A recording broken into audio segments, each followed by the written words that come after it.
Hello, जय मसीह की, praise the Lord. मैं सोनू आडिल आपका स्वागत करता हूं मेरे channel Bible teaching and preaching में।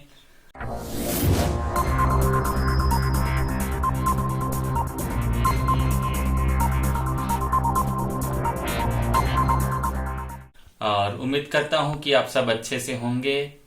और पिछली बातें जो मैंने आपको बताई थी वो सारी बातें आपको अच्छे से समझ में आई होंगी, क्योंकि आपके कमेंट्स और लाइक ये बात साबित करते हैं कि आपने अच्छे से मेरी पिछली क्लास को समझा है, सुना है।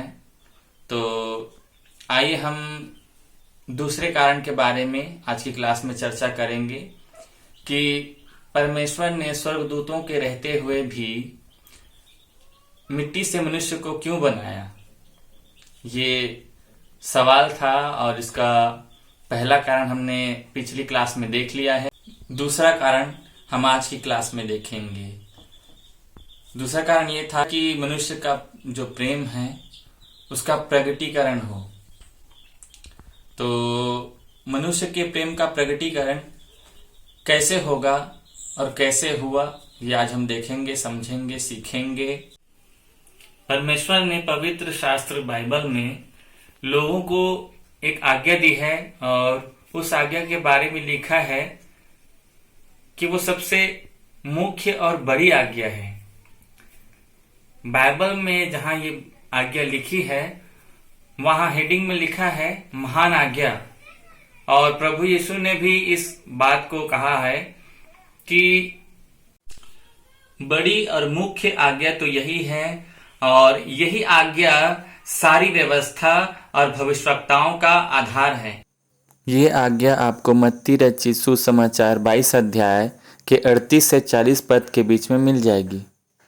इस आज्ञा को अनेक लोगों ने माना है और मानते चले आ रहे हैं। बाइबल में बहुत से उदाहरण हैं, हम सभी को नहीं देखेंगे पर कुछ को देखेंगे।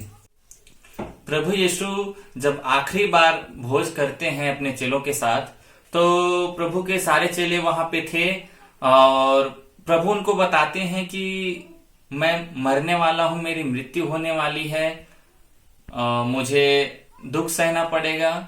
तो ये बातें सुनकर पतरस बोल पड़ता है कि प्रभु यदि ऐसी घड़ी आएगी तो सब छोड़ दें, सब छोड़े तो छोड़े, पर मैं तुझे नहीं छोड़ सकता। ऐसी घड़ी में मैं तुम्हारे साथ रहूंगा। तो प्रभु कहते हैं पतरस से कि देखो, जब ऐसी घड़ी आएगी तो सब मुझसे मुकर जाएंगे। पतरस, तू भी मुकर जाएगा मुझसे। पतरस कहता है कि नहीं प्रभु, यदि मुझे तुम्हारे साथ मरना भी पड़े तो मैं तैयार हूं। और जो दूसरे चेले थे उन्होंने भी ऐसा ही कहा। मत्ती रचित सुसमाचार उसके 26 अध्याय और उसके 31 पद से 35 पद के बीच में ये बात मिलती है। पतरस कहता है कि नहीं प्रभु, यदि मुझे तुम्हारे साथ मरना भी पड़े तो मैं तैयार हूं। पतरस की ये बात सुनकर बाकी जो चेले थे वो भी ऐसा ही कहते हैं कि हम भी तुम्हारा इनकार नहीं करेंगे, हम भी तुम्हारे साथ मरने के लिए तैयार हैं। ये बात मत्ती रचित सुसमाचार उसके 26 अध्याय उसके 31 से 35 पद में मिल जाएगी। पतरस और उसके बाकी चेले ये बात क्यों कह रहे हैं? इसलिए कि पतरस और बाकी चेले परमेश्वर से प्रेम करते हैं और इसलिए वो बोल पड़ते हैं कि यदि हमें तुम्हारे साथ मरना भी पड़े तो हम तैयार हैं। हालांकि जब प्रभु पर ऐसा समय आया, दुख की घड़ी आई, तो वो सब मुकर गए, पर बाद में उन सब ने इस बात को साबित किया कि वो परमेश्वर से प्रेम करते हैं। और भी उदाहरण है, जैसे कि पौलुस को ले लीजिए, अय्यूब को ले लीजिए, यह हेजकेल है, दानियल है, यशाया, यिर्मयाह, और भी बहुत से लोग हैं बाइबल में जिन्होंने परमेश्वर के प्रति अपने प्रेम को प्रकट किया है। आप भी अपने परमेश्वर से प्रेम करते हैं, उनकी सेवा करते हैं और उनके लिए दुख उठाते हैं, धूप सहते हैं, प्यास सहते हैं, भूख सहते हैं।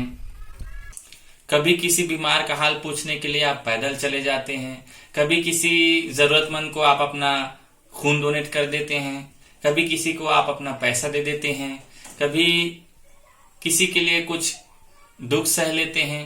तो इन बातों से परमेश्वर के प्रति आपका प्रेम, मनुष्य के प्रति आपका प्रेम प्रकट होता है। यदि आप स्वर्गदूत होते तो ना तो आप अपना खून डोनेट कर पाते, ना तो आप किसी बीमार को देखने के लिए जा पाते, ना आप परमेश्वर के लिए भूख सह पाते, ना प्यास सह पाते, ना दर्द सह पाते। तो आपका प्रेम, हमारा प्रेम परमेश्वर के प्रति कैसे प्रकट होता। तो उम्मीद करता हूं कि आज की क्लास आपको अच्छे से समझ में आई होगी।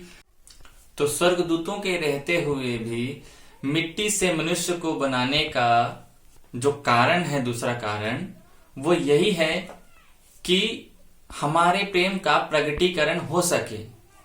आगे की क्लास में हम और किसी बात पर, किसी और विषय पर चर्चा करेंगे। तब तक के लिए आप अपना ख्याल रखिए। परमेश्वर आपको आशीष दे।